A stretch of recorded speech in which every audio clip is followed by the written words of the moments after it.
시작. 자, 줌도 기록. Recording in progress. 오케이. 자, 눌렀다.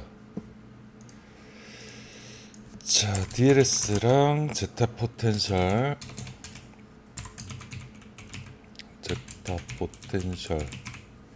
자, DLS는 다이나믹 라이트 스캐터링.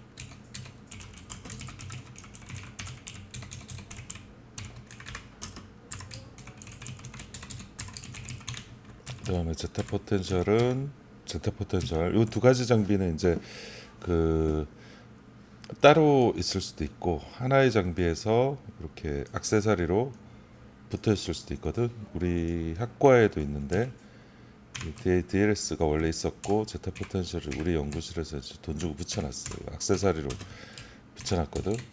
제타 포텐셜은 용액에서도 가능하고 그 다음에 필름 상태도 가능한데 필름 상태 제타 포텐셜은 우리 학과에 없어. 요거 우선은 DLS부터 하자. 다이나믹 라이트 스캐터링. 자, 다이나믹 라이트 스캐터링의 목적은 뭐냐? 이 측정하는 목적, 가장 큰 목적은 그거는 입자의 크기, 응집 상태. 자, 이걸 보는 건데, 그래서 나노 소재에서 DLS가 이제 중요한 이유가 뭐냐면, 자, 입자의 크기를 보려면 우리가 현미경을 써야 되지, 그치? 자, 입자의 크기. 자, 입자의 크기를 알려면 전자현미경을 써야 돼. 전자현미경. 자, 큰 입자야 뭐 셈으로 FSM으로 보이지만 작은 입자들은 템을 써야 되지. TEM. 자, 이런 걸 써야 뭐 크기가 보여요. 뭐 5나노인지 10나노인지 뭐 1나노인지 뭐 그런 게 보이겠지, 그치? 자, 이거 말고는 입자의 크기를 물론 이제 앞에서 나왔던 그 XRD에서 이제 방정식을 써서 슈레이케이션인가 XRD에서 그 피크의 브로드니스를 통한 계산을 통해서 피크 입자 사이즈가 작아지면 피크가 브로드해지니까 그걸 이용한 실험적 식이 있거든. 슈레이케이션인가 뭐 그랬던 것 같은데 그걸 쓰거나 혹은 뭐 전자현미경을 쓰거나 이래야 되는데 XRD를 통해서 하는 것들은 일부 제한적이고 그다음에 방정식이 실험적 계산, 이론적 계산이 아니라 실험적 파라미터가 들어가요. 부조가 갈 수 있고, 자, 전자현미경이 정확하지 제일 정확한데 이게 심지어 뭐 우리 학교에 보유하고 있더라도 FSM도 당일 뭐 예약 쉽지 않지, 그치? 밀려 있으면 뭐 며칠씩 걸리고 만약 FSM이 없다, 너네 회사에서 그러면 뭐 FSM 있는 곳을 찾아서 예약하고 또 가야 되고 뭐 샘플 들고 가야 되고 이러지, 그치? 템 마찬가지야. 템도 뭐 빠르면 2, 3일, 뭐 늦으면 일주일, 2주 뭐 이렇게 걸리지, 그치? 자, 물론 이제 전자현미경은 입자의 모양까지도 측정할 수 있지. 모양이나 뭐 기타 등등 성분도 측정할 수 있고 벽자 구조 이런 것도 측정할 수 있지. 그런 장점이 있지만 이 DLS처럼 편하게 UV 찍듯이 그냥 편하게 입자의 크기나 응집 상태를 찍을 수 있는 장비가 없다. 그래서 나노 소재, 특히 이제 분산형 나노 소재에서는 최강 장비라고 보면 돼. 자, 요거랑 이제 주의해야 되는 게 파티클 사이즈 어널라이저가 있는데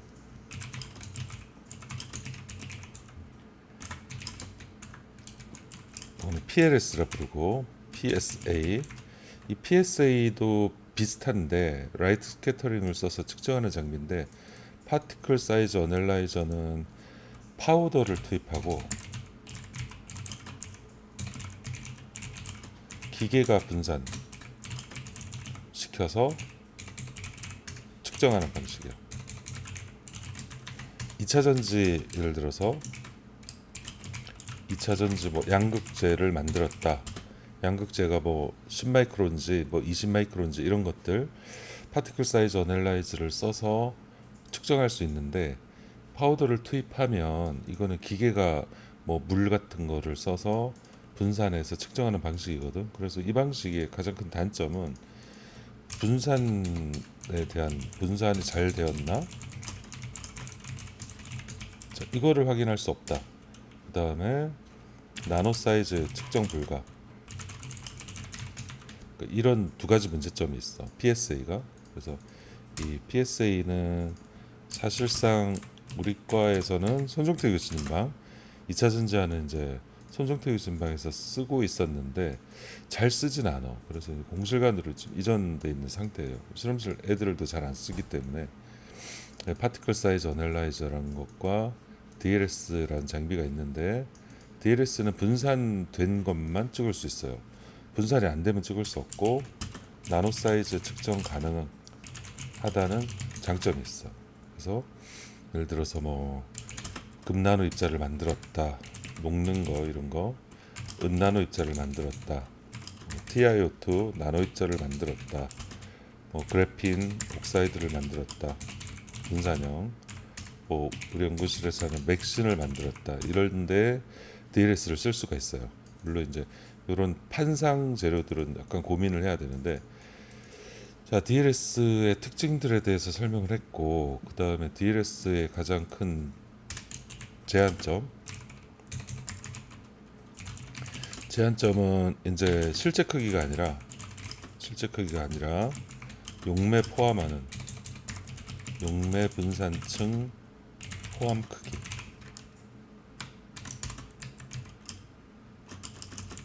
크기가 측정된다.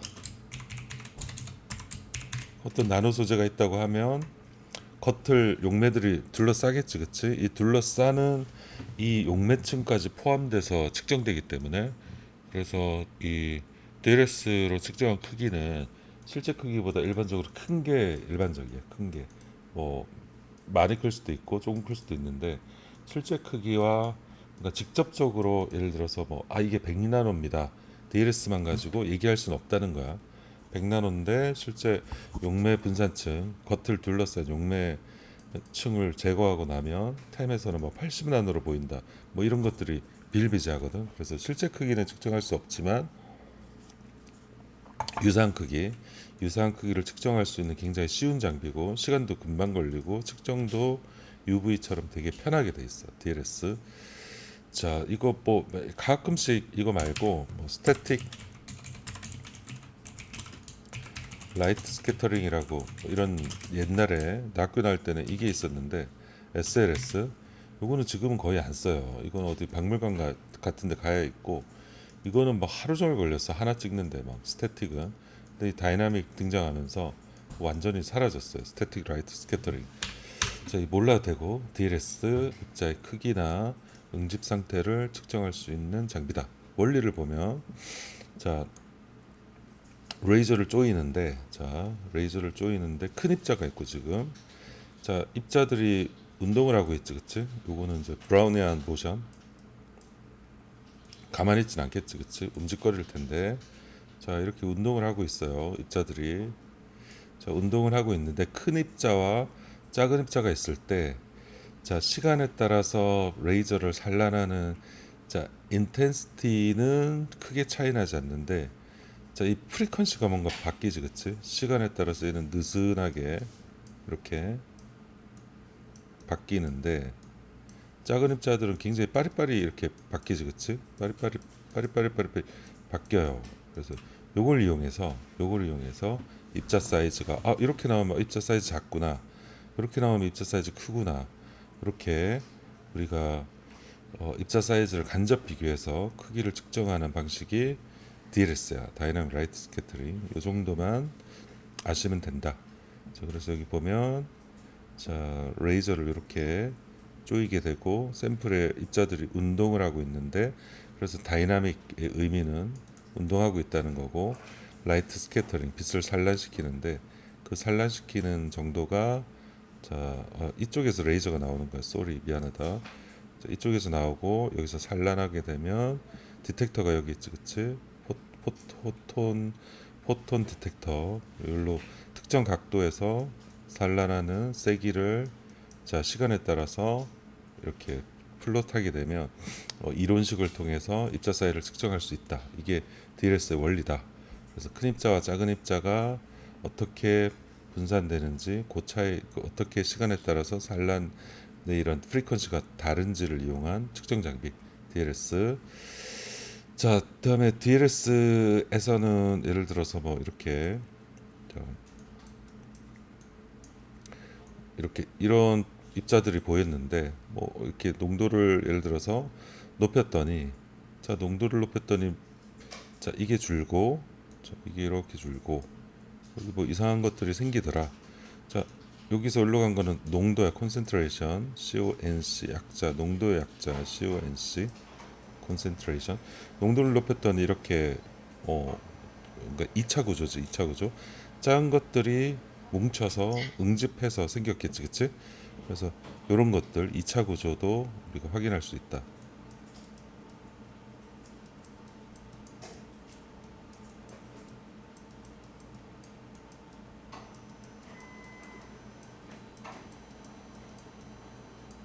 자 우리가 UV도 마찬가지인데 UV도 좀 이따 설명하고 자 UV도 마찬가지인데 UV나 혹은 DLS 둘 다 간단하게 이제 큐벳에다가 큐벳은 이제 이렇게 뭐라고 부르냐 너네 그 이렇게 생긴 거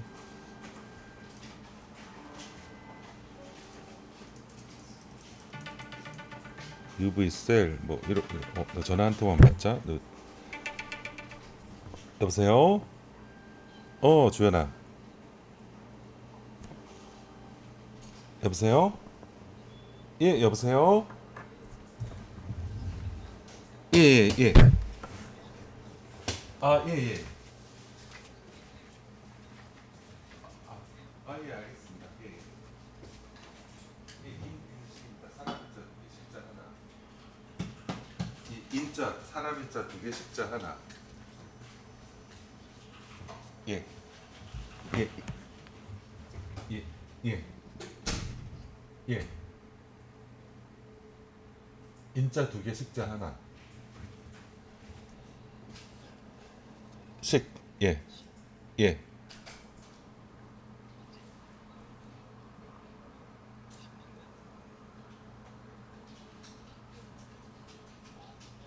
예, 예, 예.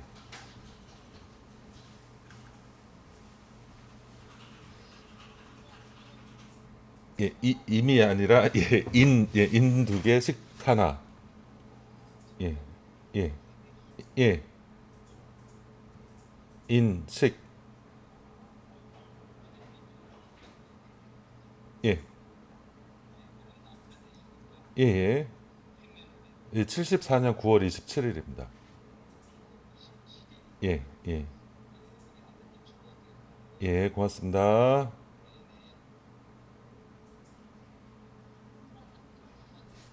주연아 들어가. 어, 주연아 안녕. 음. 미안하다. 우리 큰아들이 카드 왔다고 엄마가 통화 중이라고 또 갑자기 전화 왔어. 그래서 카드 수취한다고 쏘리. 자, 이런 걸 큐벳이라고 부르는데 큐벳. 자, 큐벳이라고 부르는데 여기다 집어넣어서 측정할 수 있거든. 자, 그런데 요런 아주 분산해서 측정하는 요런 실험할 때 분산 측정 실험할 때 너네가 주의사항이 하나 있는데 이게 뭐냐면 자, 농도를 곧 하나만 찍지 말고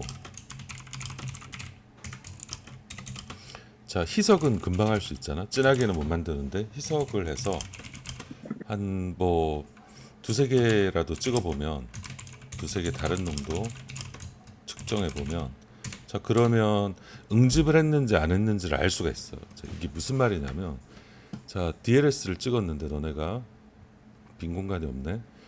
자, 요쯤에 찍자 그래. 여기다 가자 여기.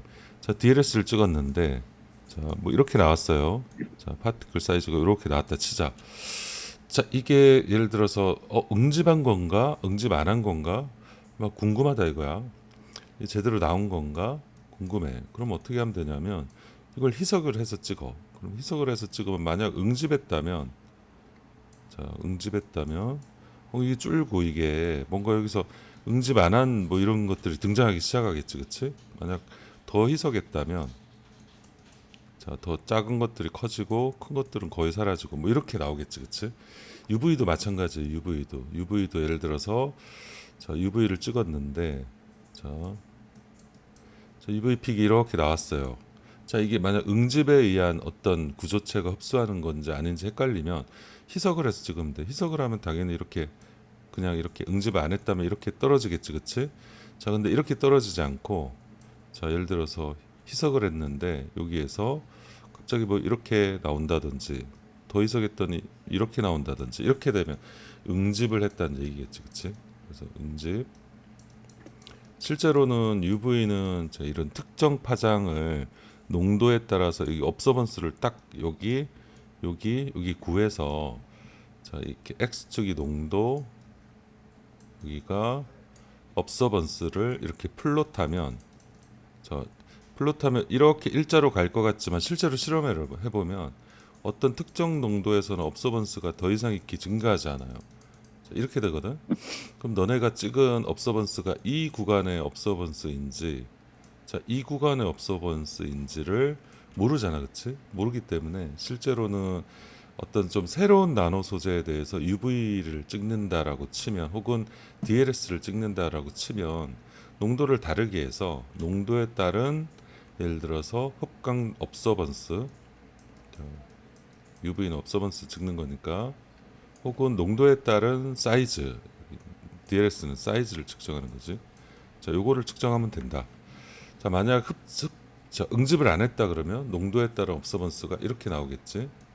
자, 응집을 안 했어. 그러면 자, 이렇게 나올 거야. 비례해야 되는 거야. 비례 쭉 선을 따라서 여기 일직선에 딱 맞물리는 이런 데이터가 측정될 거고 응집을 안 했다면 UV에서 자, DLS에서 응집을 안 했다면 자, 이렇게 x축이 농도, y축이 사이즈로 플롯을 한다고 치면 자, DLS에서는 사이즈가 동일해야 되겠지, 그치? 자, 이렇게 동일하게 나오면 응집을 안 했구나 이를 알 수 있는 거야. 그래서 이제 너무 당연하다, 너무 이게 뭐 기존의 논문이 하도 많아서 응집에 관한 이런 실험을 안 해도 된다 이럴 땐 상관이 없는데 예를 들어 새로운 재료다 그럴 때는 이렇게 희석을 해서 뭐 두세 개, 세 개 정도 다른 농도 측정을 해서 이렇게 플롯을 해보면 자, 업서번스나 사이즈가 어떻게 변화하느냐 요걸 통해서 응집 유무를 확인할 수 있다. 자, 요거를 주의해 주면 된다. 자, 그 다음에 이제 제타 포텐셜은 이거는 이렇게 지우자.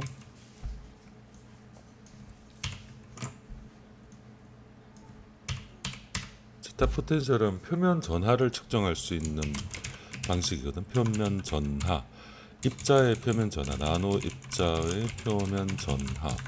이거는 굉장히 파워풀한 방식이지. 왜냐하면 이거밖에 없어. 표면 전하를 측정할 수 있는 방식은 제타 포텐셜밖에 없다.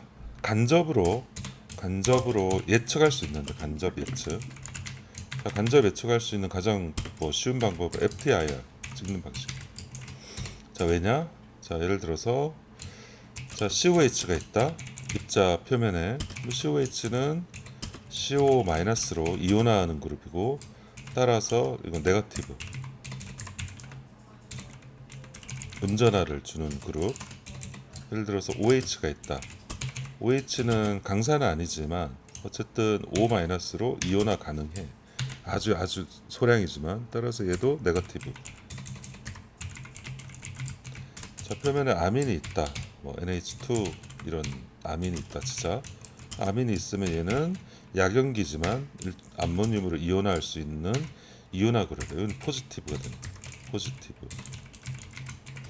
자, 그래서 이런 작용기가 있으면 우리가 표면 전하를 예측할 수 있어요. IR을 찍었는데 카복실리 엑시드는 구분이 쉽게 가지, 그치? 요거는 1700, 그다음에 IR 찍으면 1700 정도 CO 이중결합이 뜨게 되고 CO 자, 1700 자, 레시프로칼 센티미터에 뜨게 되고 대략 자, 1700보다 더 큰 수에서 뜨게 돼.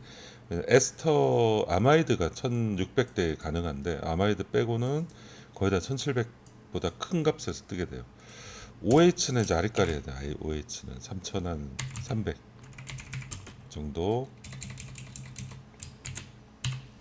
OH 바이브레이션은 3300, 3200 그 정도 뜨게 되는데 이쪽 영역에서는 문제가 물이 OH가 있으니까 물이 있으면 떠요. 물이 확실히 없도록 드라잉을 해야 되겠지. 물이 없는지 확신이 없을 때는 이게 물에서 뜨는 건지 샘플에 OH가 있는 건지 이제 아리까리하다는 거. 그래서 이제 요런 것들을 하기 위해서 KBR 펠렛 만들고 KBR로 IR 찍을 때 KBR 펠렛 만들고 오븐에다가 건조 오븐에 하루 정도 방치하고 나면 수분이 바짝 말라요. 건조 오븐 뭐 온도가 높지 않아도 되고 뭐 한 60도 이 정도만 돼도 바짝 마르거든. 하루 방치하고 찍으면 그러면 좀 물픽이 사라지는 거.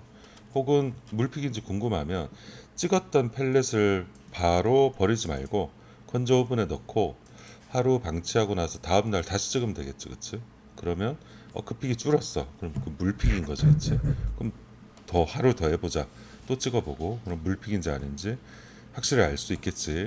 그래서 그런 게 좀 귀찮긴 하지만 어쨌든 IR로 알 수가 있다.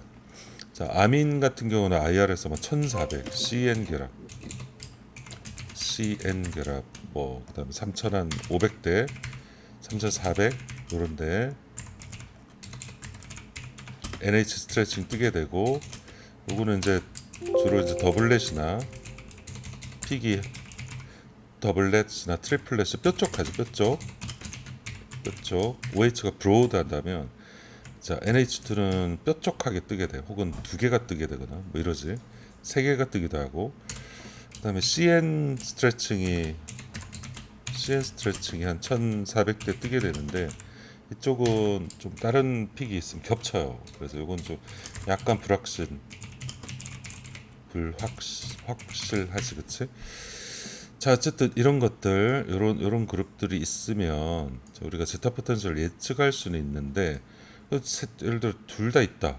COH도 있고, 뭐 OH도 있고, 이것도 있어. 그러면 어씨 플러스인지 마이너스인지 모르겠지, 그치? 자, 그럴 때 필요한 게 바로 제타 포텐셜이다. 자, 제타 포텐셜. 자, 제타 포텐셜을 찍으면 입자의 표면 전하를 찍을 수 있는데, 자, 지금 보면 우리가 측정하는 제타 포텐셜은 사실은 요거 쭉 따라가 보면 쭉쭉쭉쭉쭉쭉쭉 요 영역의 포텐셜 표면 전하를 찍는 거지, 그치? 자, 입자는 실제 여기야, 여기. 그러면 여기 봐보면 실제 입자의 표면 전위는 여기다, 여기를 찍는데 여기를 찍을 수 있는 방법이 없다. 그래서 이 제타 포텐셜이라고 하는 이 영역을 찍는 거야. 그래서 뭐 다르지만 이 두 가지 값이 틀리지만 우리가 실제 서피스 포텐셜을 측정할 수 있는 방법이 없으니 꽁 대신 닭이라고 제타 포텐셜을 찍는 것이다. 그렇게 생각하면 돼. 뭐 세세한 건 몰라야 되는데 어쩌고 저쩌고. 자, 이 제타 포텐셜은 용액으로 찍을 수 있고, 자,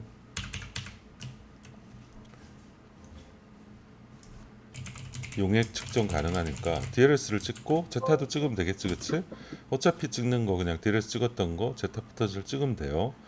자, 역시 농도에 따른 효과가 궁금하면 농도를 좀 희석해서 뭐 여러 개 찍어보면 되겠지. 측정 여러 개 측정했을 때 이상한 값이다. 그러면 뭐 맞는 값이 되겠지, 그치? 여러 개 측정했는데 예를 들어서 값이 틀려. 그러면 응집하였나 그런 것들을 확인할 수 있겠지, 그치? 자, 제타 포텐셜을 찍었을 때는 플러스나 마이너스로 나오면 차지 리펄전 반발하겠지, 그치? 자, 표면에 마이너스를 띠는 입자들이 있다. 자, 그럼 마이너스끼리 서로 반발할 거야. 반발. 자, 플러스를 띠는 입자가 있다 해도 서로 반발하겠지, 그치?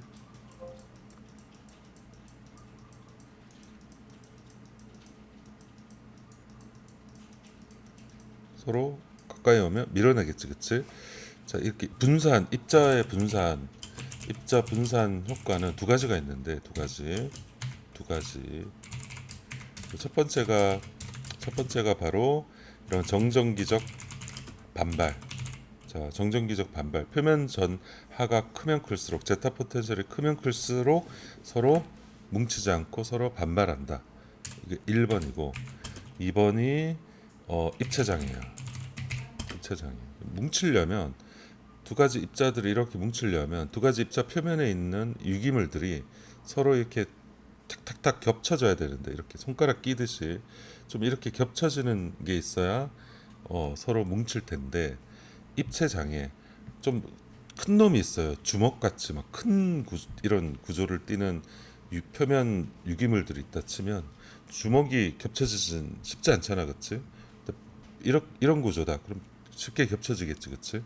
그래서 입체 장애는 표면 전하가 없을 때, 전하가 좀 적을 때 두드러지는 효과야. 일반적으로 두드러지지 않고 유기용매에서 두드러지고 그다음에 표면 전하 별로 없을 때 두드러지는 효과예요. 요거는 그래서 장 입체 장애지. 그래서 요 두 가지 효과다. 1번은 수용액에서 많이 중요한 효과고 정전기적 반발. 2번은 유기용매에서 그다음에 소수성 표면 구조. 나노 입자에 소수성 물질만 있다. 그럴 때 우리가 이게 잘 녹는지 안 녹는지를 판단할 때는 입체 장애가 상당히 중요하다. 뭐 예를 들어서 네, 자 지금 최대한 서두르고 있습니다. 서두르고 있다네. 자 보자. 최근에 우리 연구하는 자, 그런 것들 중에 키스트 발표했던 게 하나 있었는데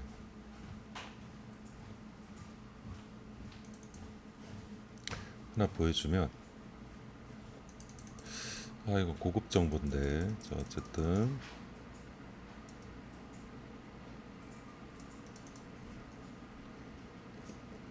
자 여기 있다. 여기 보여줄게. 자 요거는 이제 나노 입자의 표면 리간드라고 하는 자 리간드 표면에 이제 이게 나노 입자에 붙는 거고 여기 이제 용매로 이렇게 노출된 유기물 구조야. 자, 여기는 전부 다 나노 입자에 붙는 작용기고 그래서 나노 입자가 이렇게 있으면 요놈들 여기서 인산 구조가 여기 이렇게 붙게 되고 꼬리가 이렇게 나가 있는 이런 구조. 자, 이런 구조다. 자 그러면 이 나노 입자 표면에는 이 꼬리만 있겠죠. 꼬리 이거는 여기 붙어 있으니까 노출되지 않고 그래서 이때는 입자 분산 효과가 입체 장애가 훨씬 중요해. 입체 장애 중요하다. 자 그다음에 이거를 그러면 유기용매 톨루엔 헥산 클로로포름 그다음에 CCL4 완전 비극성이고 헥산톨렌도 완전 비극성이고 클로로포름도 거의 비극성 솔벤트지. 자 녹여봤는데 우선은 이제 나노 입자는 하프면 옥사이드라고 하는 거고 그냥 세라믹이다 생각하면 돼. 옥사이드 그냥 옥사이드 뭐 실리카 비슷한 놈이다. SiO2 이것도 옥사이드고 TiO2도 옥사이드지, 그치?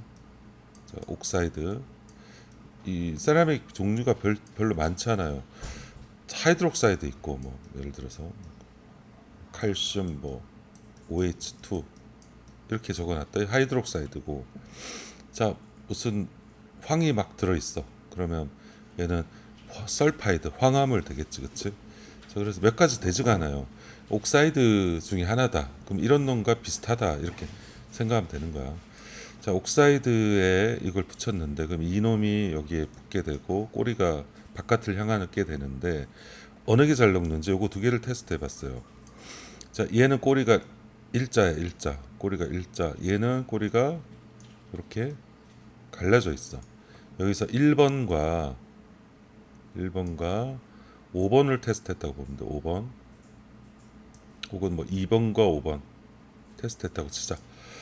자 2번 탄소수를 보면 하나 둘 셋 넷 다섯 여섯 일곱 여덟 아홉 열 열하나 열둘 열세 열네 열다섯 개. 5번 보면 하나 둘 셋 넷 다섯 여섯 일곱 여덟 아홉 열 열하나 열둘 열세 열네 열다 열여덟 이거 좀 더 길지 그치? 자 근데 실제 실험을 해보면 여기 이 카복실 엑시드로 바뀌어 있지만 실제 실험을 해보면 요걸 그냥 보자. 요거 두 개 보게 되면 얘는 안 녹지 그치? 거의 안 녹아. 근데 요 놈은 굉장히 잘 녹지 그치? 그래서 이런 현상이 벌어져요. 여기도 마찬가지예요. 여기는 일자 유기물이고 여기는 갈라져 있는 유기물인데 일자 유기물은 이 비극성 솔벤트에 보면 안 녹지 안 녹아 있고 안 녹아 있고 안 녹아 있고 안 녹아 있는데 요 갈라진 요 구조의 유기물 혹은 리간드가 있을 때 다 녹아 있지 그치? 자 그래서 이게 바로 입체장애 입체장애 소수성 표면 구조에서 분산에 중요한 입체장애. 자, 입체장애를 좀 세부적으로 쳐다보면 이런 건데 자 어떤 유기물이 붙어 있을 때 이놈이 응집을 방해하려면 또 다른 나노입자가 와서 여기서 서로 뭉치려고 하면 자 이런 거지. 이놈이 공간 이 나노입자 표면에서 어떤 노는 공간이 이 땅, 여긴 내 땅이야 하고 많은 공간을 돌아다니면 응집을 하기가 힘든 거야. 응집을 하기 힘들다. 반면에 이렇게 좁은 영역을 차지하는 유기물이다. 그러면 응집을 할 수가 있어요. 왜냐? 이렇게 좁은 영역을 차지하고 있으면 자 이렇게 되는 거지. 좁은 영역을 차지하고 있는 유기물들이 이렇게 그냥 서로 딱 상호작용하는 거야. 이렇게 딱 손가락 끼듯이 상호작용하는 거지. 근데 이렇게 커다란 영역을 차지하는 유기물들이 있으면 이게 어떻게 끼일 수가 없다는 거지. 뭐 이렇게 생각하면 돼요. 자, 그래서 이런 선형 유기물보다 앞에서 말했던 이런 가지형 브랜치가 된 구조의 유기 리간드가 자, 나노 입자 표면에서 더 넓은 영역을 이렇게 담당하고 혹은 차지하게 되고 이런 선형 리간드를 쓰면 좁은 영역을 담당하기 때문에 이런 게 있어야 응집이 안 된다는 거야. 자, 이런 효과가 일종의 이제 엔트로피적 효과라 그래서 엔트로픽 리간드라 고 하는데 엔트로픽 리간드 두 가지가 있어요. 엔트로픽 리간드는 자 브랜치 구조 좀 전에 브랜치드 뭐 리간드를 써주면 더 좋다 했잖아, 그치? 또 다른 효과는 자 이렇게 자 리간드를 하나만 쓰지 않고 두 개 섞어 써주는 거야. 여기 보면 왼쪽은 선형 리간드를 낀 거 하나만 써줬고 밑에를 보면 낀 거와 짧은 거 두 개를 섞었지, 그치? 자 섞으면 지저분하잖아. 지저분하면서 표면에서 차지할 수 있는 영역이 더 커져. 그래서 이놈을 이렇게 섞었더니 자 클로로폼에 녹지 그치? 오케이인데 안 섞었더니 안 녹아요.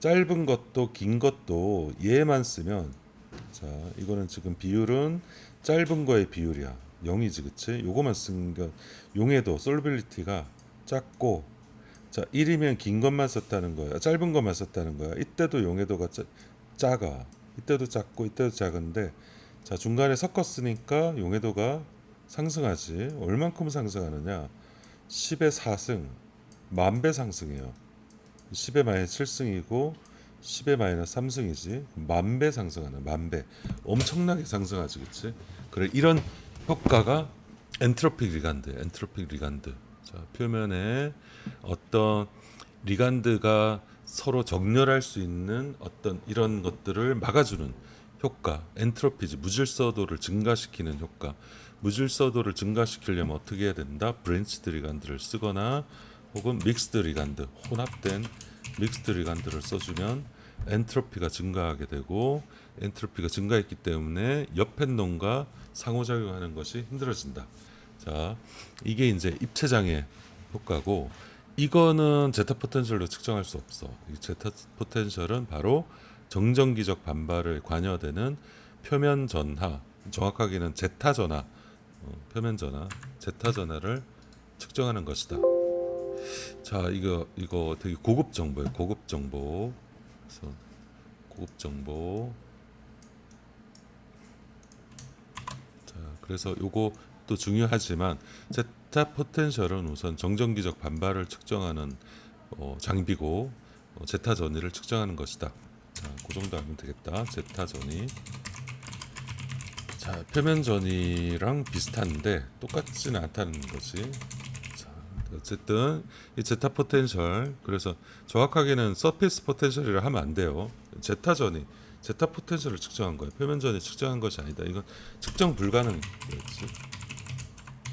불가능이에요. 자, 제타 전위를 측정해서 비교를 해보면 이게 중요한데 이제 자, 제타 전위가 낮다. 자, 입체 장애가 없다라고 지금 하는 거야. 이 효과가 없다라고 보고 제타 전위가 낮으면 특히 수용액에서 어떻게 되느냐? 얘는 coagulation 혹은 flocculation 둘 다 응집을 뜻하는 단어예요. 빠르게 응집된다는 거예요. 제타 전위가 0이나 뭐 5, 10 이하다. 그러면 빠르게 응집된다. 뜻이야. 응집, coagulation, flocculation 둘 다 응집을 뜻한 단어예요. aggregation 또 비슷한 말이야. 자, 그 다음에 10에서 30 이하다. 그러면 자, 불안정하다는 거야.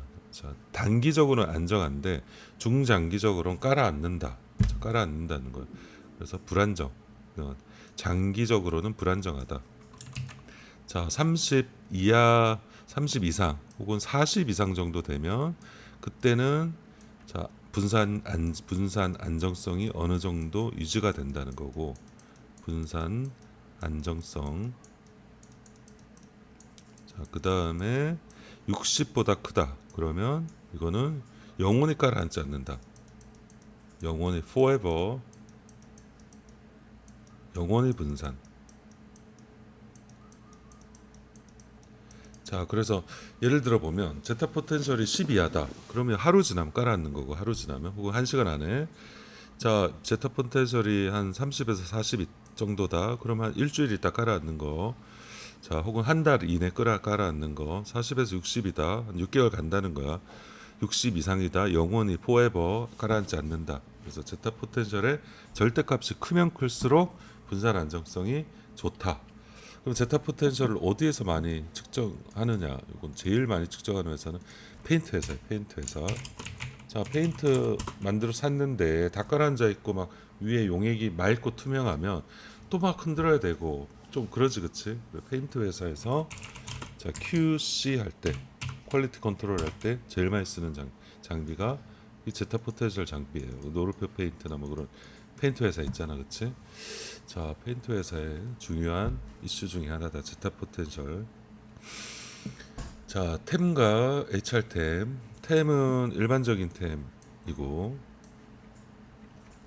자, 이렇게 입자의 형상 정도 볼 수 있어. 형상. 지금 이거는 뭐 그라핀 옥사이드인지 맥시인지 모르겠는데 뭐 넓적우리안이 보이지, 그치? 넓적우리안이 보이고, 사이즈가 뭐 대략 뭐 단축으로는 이 정도, 장축으로는 뭐 이 정도 보이겠네. 그럼 여기서 측정하면 된다는 거지, 그치?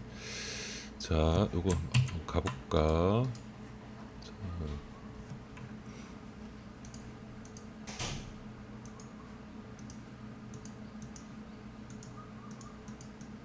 그냥 가자. 자, 다음에 보여줄게. 자, 그다음 HR템, 하이 레졸루션 템이야. 하이 레졸루션 템은 그래서 스케일 바부터가 남달라요. 5나노 돼 있죠, 5나노. 자, 5나노 돼 있고 여기 뭐가 보일랑 말랑 하지, 그치? 자, 이게 격자가 보이기 시작해. 격자, 레티스 구조가 보인다. 레티스 구조가 보인다. 자, HR템에서는 고분자는 고분자는 잘 안 보인다고 보면 돼. 고분자는 안 보임. 고분자 격자는 안 보인다. 자, 고분자가 뭐 결정성 고분자라 치더라도 뭐 격자를 선명하게 보이거나 그런 정도 수준은 안 되고, 격자 구조가 있는 재료만 보이겠지, 당연히. 뭐 그래서 뭐 이런 것들, 세라믹 TiO2나 뭐 실리콘이나 혹은 뭐 그라핀 옥사이드나 우리가 뭐 실험하는 맥신 뭐 이런 것들이 자, HR템에서 격자 구조가 보여요. 그리고 이런 놈들은 격자 구조가 이미 알려져 있어. 그래서 예를 들어서 이놈의 뭐 예를 들어 TiO2의 뭐1 무슨 뭐 200 격자는 디스페이싱이 얼마다, 이게 다 알려져 있어요. 그러면 그 숫자와 거의 유사한 값의 디스페이싱이 HR템에서 관측이 돼야 된다. 마찬가지로 맥신의 예를 들어서 뭐 300 격자가 뭐 디스페이싱이 얼마다 치면 그 격자가 HR템에서 보여야 된다는 거야. 자, 근데 우리가 XRD 하면서 약간 그 얘기 했나 모르겠는데 주의사항이, 이 2D 나노 재료에 XRD를 찍을 때 XRD 찍는 게 뭐냐면 격자 구조 확인하는 거지. 격자 구조 확인. 자, HR템도 격자 구조 확인한다. 구조 확인. 자, 근데 HR템과 XRD의 격자 구조가 동일한가? 항상 동일해야 되느냐? 그건 아니야. 틀려도 된다. 틀릴 경우도 있다. 자, 그럼 틀릴 경우는 어떤 경우인가? 자, 이걸 설명해 주면, 이를 2D 나노 재료, 이거 설명했던 것 같아. 나노 재료는, 자, 예를 들어서 특히 필름 형태로 측정한다고 하면, 자, 필름을 만들었다 치자. 2D 나노 재료. 필름이 이렇게 차곡차곡 쌓여 있겠지, 그치? 뭐 이렇게 쌓여 있을 거야. 자, 이때는 이 격자, 여기서 여기까지 요 격자가, 자, XRD에 측정돼요. 요 격자. 자, 요 격자가 XRD에서 측정이 된다. 자, 그래서 그러니까 격자라는 거는 이 내부에 들어있는 어떤 격자들도 격자지만, 자, 이렇게 2D 판상 나노 소재를 필름 형태로 만들어 놓으면 판과 판 사이의 격자, 이게 XRD에서 측정이 되면서 이 내부 격자가 측정이 안 되기 시작해. 요 똑같은 원리가 바로 나노 사이즈, 격자가 있는 나노 사이즈인데, 나노 입자인데, 나노 입자 크기를 이렇게 줄이다 보면 XRD에서 이때는 샥 샤프하게 나타나는데, 이렇게 사이즈가 작아지면 브로드해지고 나중에 아무것도 안 보여요. 그거랑 똑같은 이유야. 자, 그래서 이때는 내부 격자가 안 보이게 되고, 이 어떻게 보면 외부 격자, 외부의 정렬에 의해서 생긴 격자, 자, 이 격자가 XRD에서 측정되게 돼. 이 격자가 외부 격자만 측정된다. 자, 외부 격자만 측정이 되는데, HR템은 필름 형태로 찍을 수가 없어요. HR템을 찍을 때는 어떻게 하느냐? 자, 용액을 만들고, 첫 번째 그 용액을 엄청나게 희석하고, 이거를 자, 템 그리드라고 하는, 자, 구리로 된 그런 그물망에다가 한 방울 똑 떨어뜨리면 되거든. 자, 그렇기 때문에 얘가 필름을 형성할 가능성이 없다, 우리가. 자, 그래서 이것들은 단일 나노 재료가 그냥 뜨는 거야. 이거 전체가 그냥 예를 들어서 이게 맥신이면 이게 그냥 맥신이야. 하나의 맥신, 원 맥신 시트가 되는. 자, 원 맥신 시트를 쳐다보는데, 맥신 시트와 시트 사이에 XRD에서 관측되던 이 디스페이싱이 뜨느냐? 당연히 안 뜨겠지, 그치? 자, 이 내부 격자, 여기 맥신 안에 들어있는 이 내부 격자가 여기서 뜨게 되는 거야. 자, 그렇기 때문에 XRD와 HR템의 값 측정 데이터가 일치하지 않는다. XRD에서 예를 들어서 무슨 한, 자, 1나노미터 구조가 디스페이싱이 확인됐는데 XRD에서, 자, HR템을 찍었더니 없어. 이거 어떻게 된 거지? 1나노짜리 어디 갔지? 자, 이럴 때가 있다. 자, 이거는 외부 격자. 자, 이거는 내부 격자. 자, XRD는 무조건 내부 격자를 측정한다는 것이 아니라 내부 격자 혹은 외부 격자가 다 측정되는 거고, HR템은 내부 격자만 측정된다는 거지. 이게 차이점이다. 그다음에 XRD에서 외부 격자가 측정될 때는 재료가 특정 방향으로 정렬했을 때, 이때만 외부 격자가 측정돼요. 그래서 2D 나노 소재는 필름 형태를 만들면 이 필름의 수직 방향으로 정렬하게 되고, 그래서 이거만 뜨게 돼. 내부 격자가 측정되지 않고 그거만 주의하라는 거지. 자, 주의사항 설명했고, 자, 일렉트론 디프렉션 설명해 줄게. 일렉트론 디프렉션은 자, 지금 CQD 우리 연구실에 있는 CQD네. 요거는 잘 보이겠다. 여기 보면 자, 여기 선이 쭉쭉한 거 보이지, 그치? 여기 쭉쭉쭉쭉쭉 뭐가 점처럼도 보이지? 뭐 점처럼 원자 하나씩 찍히는 거예요. 그래서 원자들이 점으로 구성되어 있는데 이게 선으로 이렇게 연결돼서 어떤 격자가 보이지? 그리고 간격 측정할 수 있어. 이미지제이라는 소프트웨어를 쓰면 이 간격을 쉽게 측정할 수 있다. 해볼까? 시간이 좀 있을 것 같은데.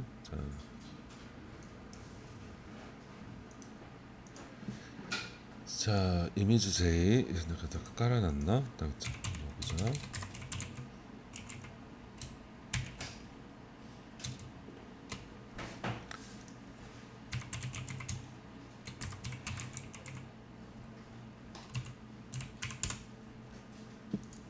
자, 이미지제이 이거 너네 이렇게 필수 윈도우 여기 있네.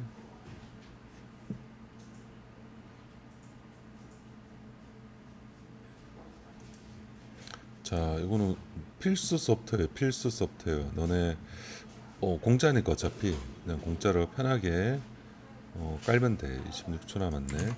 그래서 이미지제이에서 예를 들어서 이런 간격이 얼마고 아니면 프리어 트랜스폼을 하고 이런 것들을 다 알 수가 있어요. 자, 우선은 수업부터 하자. 시간 좀 걸리니까 좀 이따 보고. 자, 이거 일렉트론 디프렉션 이 HR템을 찍으면 혹은 템이나 HR템 마찬가지인데, 자, 이게 원 데이터가 아니야. 자, 이게 원 데이터가 아니다. 앞에서 설명했지만 템은 전자총이 이렇게 있고 일렉트론 건. 자, 일렉트론이 여기서 날아가는 거지. 쭉 날아가요. 자, 공기 중에 날아갈 수 있느냐? 없어. 저에너지 전자빔은 공기에서 전부 다 흡수돼요. 이온화시켜서 이 진공 잡아줘야 되겠지. 진공. 자, 날아갔어. 이게 샘플이다. 샘플. 자, 샘은 여기 디텍터가 여기 있고 샘의 디텍터.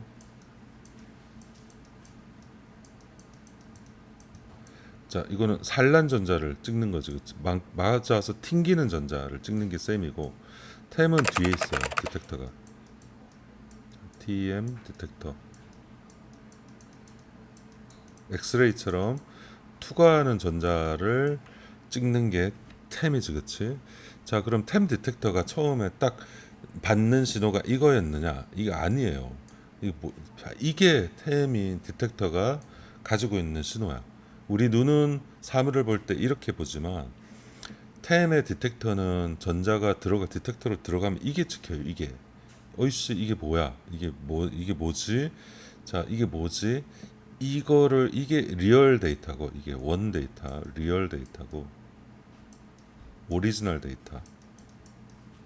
그럼 우리가 이렇게 전자현미경 구조, 미세 구조가 보이는 이건 뭐냐? 이거를 프리어 트랜스폼한 거예요. 테스트 프리어 트랜스폼 여기 있네. FFT 한 게 이거야. 자, 그래서 이게 리얼이고 이거는 가공 데이터예요. 가공 데이터. 그래서 자, 이게 리얼이다. 그리고 그 이유는 일렉트론 디프렉션 된 템 디텍터로 들어가는 거 일렉트론이지, 그치? 일렉트론 시그널이 디텍터에 찍히기 때문에 이게 찍혀요. 이게 찍히고 그다음에 이거를 우리가 프리어 트랜스폼으로 바꾸게 되면 이런 2차원의 이미지로 찍히게 된다. 자, 그래서 이거는 일렉트론 디프렉션이라 그래서 SAED인데 요거 SA는 자, Selected Area 별거 아니고 Selected Area. 자, 특정 지역의 일렉트론 디프렉션. 그래서 SAED. 자, 이게 오리지널 데이터, 리얼 데이터다. 그다음에 이게 가공 데이터고. 자, 그래서 이 데이터가 있으면 우리가 또 프리어 트랜스폼해서 이 일렉트론 디프렉션 패턴을 예측할 수 있어요. 자, 이렇게 찍히는데, 자, 이게 요 사진의 리얼 데이터고, 리얼 데이터, 일렉트론 디프렉션의 리얼 데이터. 지금 잘 보면 점이 이렇게 두 개 보이지, 그치? 요 점은 뭐냐면 요 점과 점이 있는 방향에 수직으로 격자가 이렇게 있다. 수직 격자. 자, 이때 이렇게 보여요. 바로 여기 보면 요런 거 보이죠? 요거. 요 격자가 바로 요 두 점으로 표현돼. 자, 반복되잖아. 반복되는 게 점 하나, 반대 방향 점 하나. 여기 반복이 이렇게 되니까 이쪽으로 점 하나, 일렉트론 디프렉션에서는 이쪽으로 점 하나. 이렇게 관측이 돼요. 자, 그다음 밝은 거를 보면 여기 점 두 개가 있네. 그치? 이 점 두 개는 이거의 수직 방향 격자가 있다는 거야. 이렇게 수직 방향 격자가 있다는 거고, 요거를 잘 찾아보면 요 격자 어딘가에 있을 거야.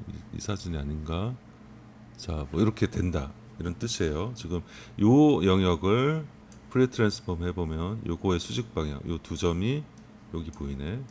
여기 보이지, 그치? 자, 그리고 점이 중심점에서 멀면 멀수록 격자의 크기가 작은 격자고 0.21이지. 요 점과 요 점 0.21이지, 그치? 자, 요거는 0.36 나노미터지, 그치? 가까울수록 더 커진다, 격자가. 자, 그래서 이거 재밌는데 해보면 예를 들어서 요런 격자가 있다. 자, 요런 격자가 있다.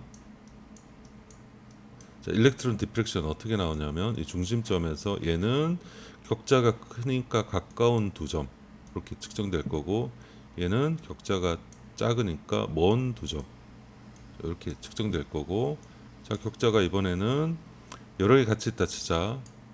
자, 이거 두 개가 섞여 있다 쳐. 자, 이렇게 두 개 섞여 있으면 이거의 수직 방향 바로 요 방향이지. 요 방향에 점 두 개인데 격자 크잖아. 격자 크니까 가까운 점 두 개 이렇게 측정된다. 그다음에 여기서 이번에는 자, 촘촘한 격자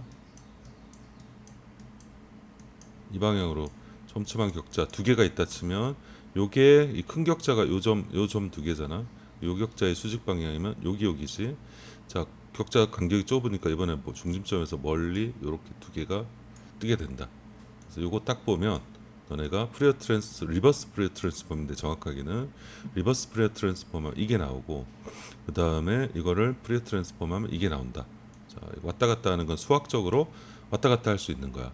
그래서 뭘 할 수 있냐면, 자, 지금 데이터를 찍었어. 일렉트론 디프렉션 찍었잖아. 자, 그런데 타임사진 지저분해. 아, 지저분해 죽겠어. 혹은 격자가 잘 안 보여.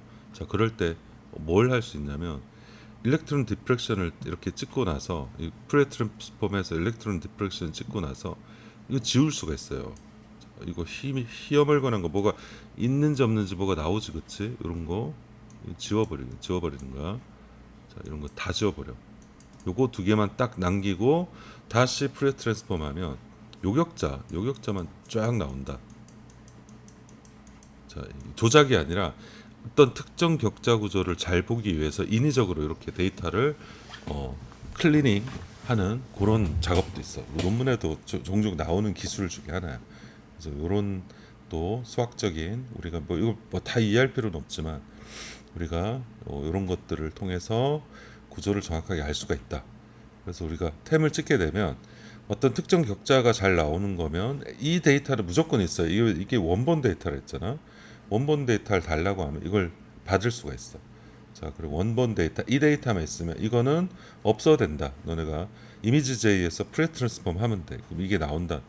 그렇지? 그래서 이거 둘 다 달라고 하면 된다. 오퍼레이터는 귀찮아하지만.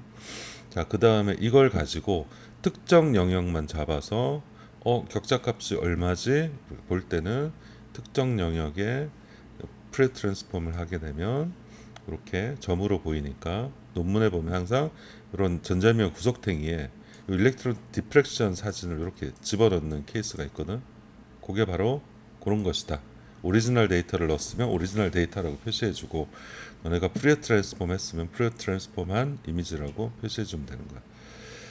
자, 이미지 J가 됐겠네.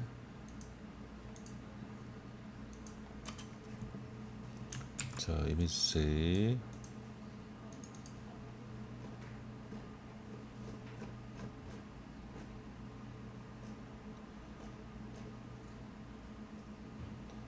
자, 보자.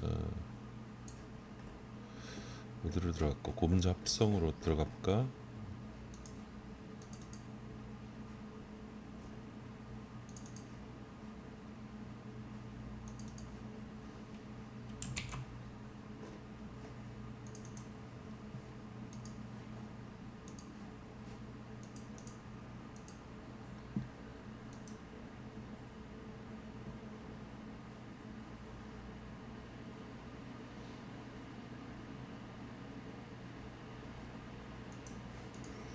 자, 이미지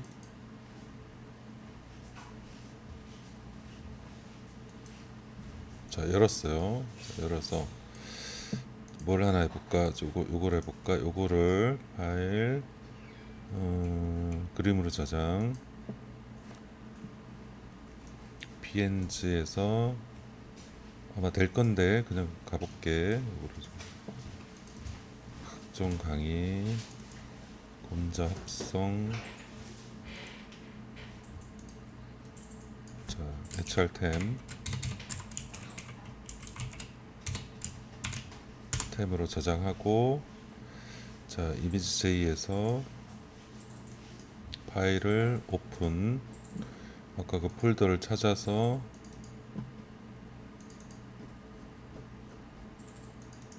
검자 합성에 자 HR템 됐네 떴지 그치? 자 이거를 쭉 키우고 좀 줄일까? 자, 그 다음 할 일은 뭐냐? 우선 스케일 바를 입력해야 돼. 그래서 여기 보면 자, set scale 돼 있지, 그치? set scale.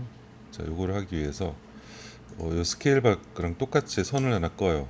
자, 이렇게 꺼서 요거 놈의 길이를 자, set scale 이름의 길이를 20 나노 자 20 자 그 다음에 유닛 오브 랭스는 나노미터로 표시하는 거예요. 자 20 나노로 세팅이 됐어요. 자, 20 나노 여기서 여기까지 20 나노 된 거야. 자 그 다음에 할 일은 전체를 에디트 셀렉트 자 셀렉트 얼 자, 전체를 셀렉션하고 프로세스에서 FFT 보이지 그치? 자 프리어 트랜스폼 전체를 하지 말고 여기만 해보자. 지저분하니까 여기만 자 이렇게 해서 에디트에서 클리어 아웃사이드 자 그 다음에 이거를 프로세스를 프리어 트랜스폼 하면 자 뭘로 바뀌느냐 점으로 바뀌었지 그치? 자 점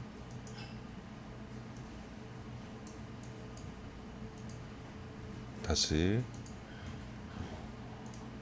자 점으로 바뀌었지. 요 격자를 좀 잘 보면 자 이 방향이죠. 이 방향에 수직 방향 점 두 개 보이지 그치? 점 두 개 오케이 여기 보이지. 자 그 다음에 또 뭘 할 거냐면 이번에 이거 지울 거야. 돈 세이브 사라졌지 그치? 이번에는 이 점 두 개를 자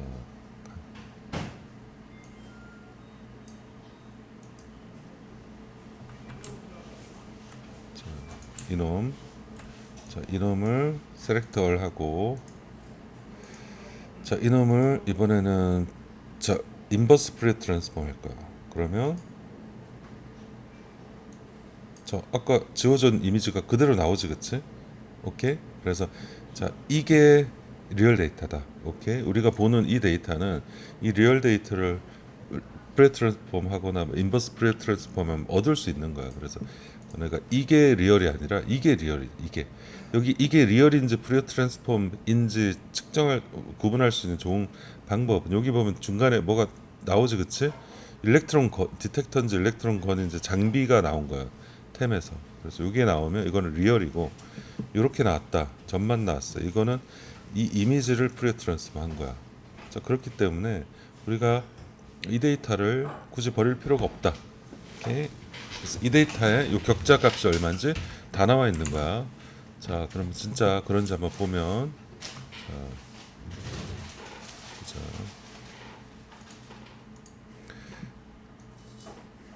자, 이미지 J에서 요 점이 몇 나노인지 바로 측정할 수 있어요. 어널라이즈로 가서 자, 그냥 그리고 포인트인가 이건가 기억이 안 나네.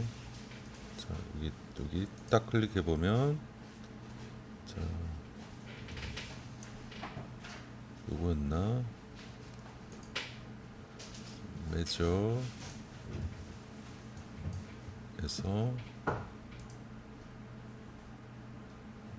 트레이싱 이거 아닌 것 같고 기억이 안 나네. 점으로 가볼까? 여기 보면 여기 뜨는 값을 봐. 여기 딱 커서를 여기 위치했더니 0.37 나노미터라고 뜨지, 그치? 0.37 나노미터. 여기 뜨는 값. 자, 스케일을 우리가 바로 했기 때문에 여기도 가보면 0.36 나노미터 뜨지, 그치? 그래서 요 격자의 디스페이싱이 0.36 나노미터이구나를 여기서 자대고 안 끄어도 쉽게 알 수가 있다.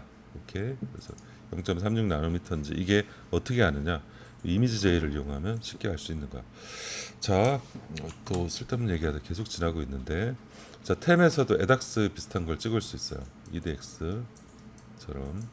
이건 비싼 거니까 이거 진짜 어떤 논문용 그런 용도로만 쓰면 되고, 자, 템을 찍었는데 이렇게 나왔단 말이야. 자, 뭐 이게 나왔는데 지금 이게 뭐야? 이게 어디가 샘플이고 자, 어디가 샘플이 아니지? 자, 요걸 여기를 찍었단 말이야. 자, 요 영역이네. 자, 요 영역을 찍었더니 원 이미지는 이렇게 나오는 거고, 자, 이게 카본인지 C, 자, 옥시즌인지 질소인지 뭐 이런 것들을 알 수가 있는 것들. 에닥스 매핑하듯이 이렇게 템에서도 특정 원소가 이 이미지에 어디에 존재하는지, 많이 존재하는지 적게 존재하는지 이걸 알 수가 있고, 요거는 플레임이 좀 복잡해요. 그래서 템의 에닥스라고 생각하시고 실제로는 좀 다른 하이 앵글 뭐 애널러 다크필드 이미징 뭐 이렇게 하는데 템에 있는 에닥스 기능이다 이렇게 생각하면 된다. 자, 그래서 전자현미경도 우리가 좀 실제적으로는 훨씬 더 복잡한 다양한 기법들이 존재하니까 원하는 목적에 따라서 보면 되고, 나중에 실질적으로 요 원소 분석하는 에닥스 매핑하는 거, 그다음에 앞에서 말했던 이미지 제이로 일렉트론 디프렉션 패턴을 만들어내는 거, 혹은 일렉트론 디프렉션의 오리지널 데이터에서 그 이미지를 만들어내는 거, 이런 것들을 이미지 제이로 한번 해보면 좋을 것이다. 자, 오늘 여기까지 하고 수업 마치도록 하자. 수업 끝내도록 할게. 수업 끝.